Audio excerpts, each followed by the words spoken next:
সুপ্রিয় শিক্ষার্থীরা, তৃতীয় শ্রেণীর ড্রয়িং ক্লাসে তোমাদের সকলকে স্বাগতম। আমি জ্যোতি বিশ্বাস, সহকারী শিক্ষক, arts and crafts, model academy. আজকের ক্লাসে আমরা শিখব কিভাবে সহজ পদ্ধতিতে মাছরাঙা পাখি আঁকা যায়। আমি তোমাদেরকে আজকে দেখাবো কিভাবে সহজ পদ্ধতিতে মাছরাঙা পাখি আঁকা যায়। আশা করি সবাই খুব ধৈর্য সহকারে এগুলো দেখবা।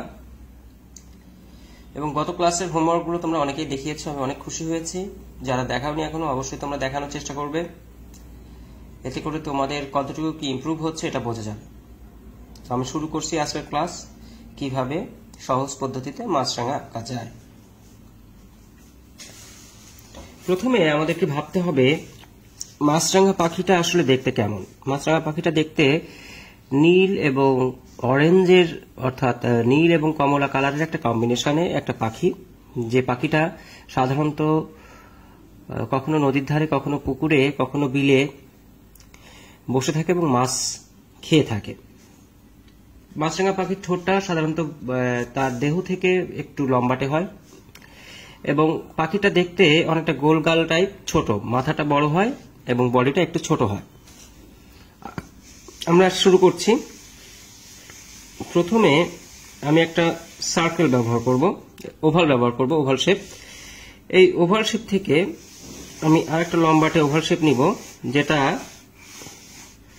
মাথা থেকে কিছুটা লম্বাটে। এবার এই অংশটাকে আমি, এই যে এখানটায় আমার ঠোঁট হবে, আমি ঠোঁটটাও বের করে দিচ্ছি। এই অংশে মাছরাঙা পাখির ঠোঁটটা হবে। এবার এখানে একটা চোখ হবে, আমরা সেটা জানি। এবার এখান থেকে এটাকে আমি যুক্ত করে দিচ্ছি। দেখো, আমার কিন্তু মাছরাঙা হয়ে যাচ্ছে।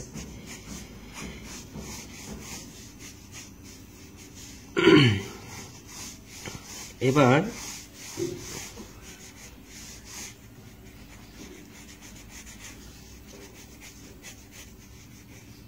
এখান থেকে আমি লেজটা দিয়ে দিলাম। তাহলে আমার মোটামুটি হয়ে গেল। দেখো, আমার কিন্তু মাছরাঙা আঁকা শেষ হয়ে গেল খুব সহজ পদ্ধতিতে। একটা সার্কেল শেপ, একটা ওভাল শেপ, অর্থাৎ এই দুটোই ওভাল শেপ, একটা এইভাবে যাচ্ছে, একটা এইভাবে যাচ্ছে, দুইটা সংযুক্ত করে আমরা এটাকে একটা মাছরাঙাতে পরিণত করেছি। আশা করি তোমরা অনেকে বুঝতে পেরেছো। আমি জানি সমস্যা হবে প্রথম দিকে, কিন্তু এর থেকে সহজ পাখি আর নাই। যদিও দেখতে অনেক জটিল মনে হয়, কিন্তু এর থেকে সহজ পাখি আর নাই। আমি সাইন পেন ব্যবহার করব তোমাদের আজকে। সাইন পেনটা আমি নিয়ে আসি। তোমরা আশা করি ভিডিওটা দেখতে থাকো।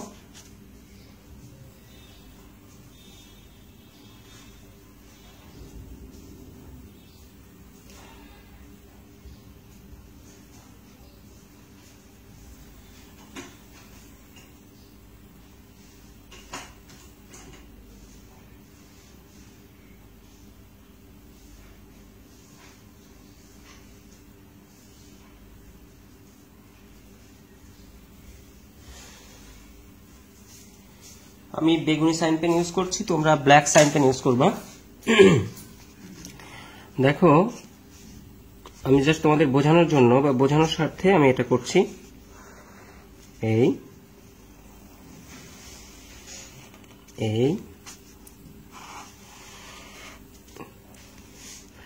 এরপরে দেখো ঠোঁটটা,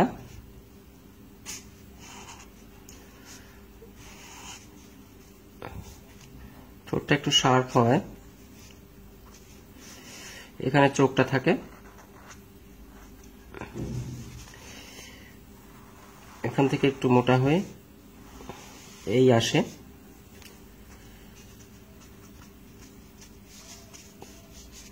এখান থেকে একটু লেজ থাকে।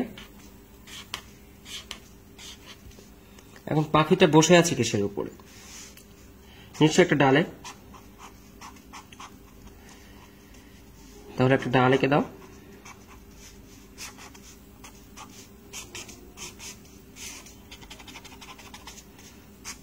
এবং ডালটা অবশ্যই পানির নিচে আছে,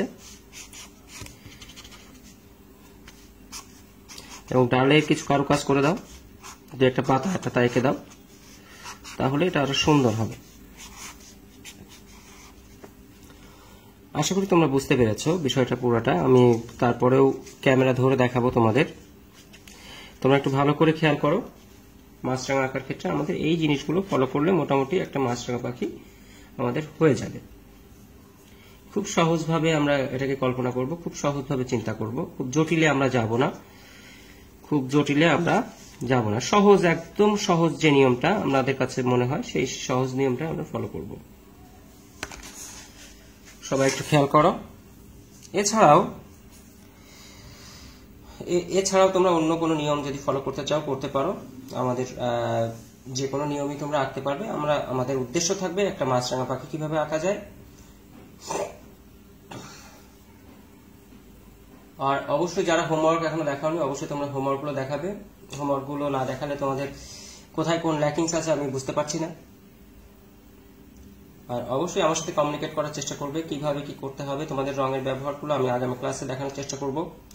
এবং আমাদের ধীরে ধীরে আমরা কিন্তু সিলেবাস প্রায় শেষের দিকে চলে যাচ্ছি।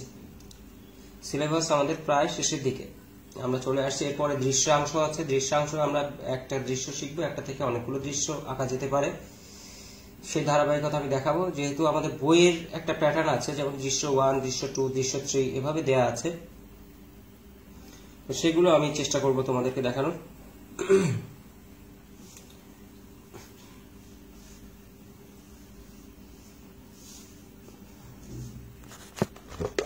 এবার আমি ক্যামেরাটা ঘুরিয়ে নিচ্ছি। দেখো আমাদের মাছরাঙা আঁকার ক্ষেত্রে কি কি আমরা করতে পারি। আমি ক্যামেরাটা ঘুরিয়ে নিলাম, দেখো সবাই। হ্যাঁ, তো ধন্যবাদ সবাইকে। সবাই ভালো থাকো, সুস্থ থাকো, নিরাপদে থাকো। আবার দেখা হবে আগামী ক্লাসে নতুন বিষয়বস্তু অর্থাৎ আমাদের রং নিয়ে। ধন্যবাদ সবাইকে।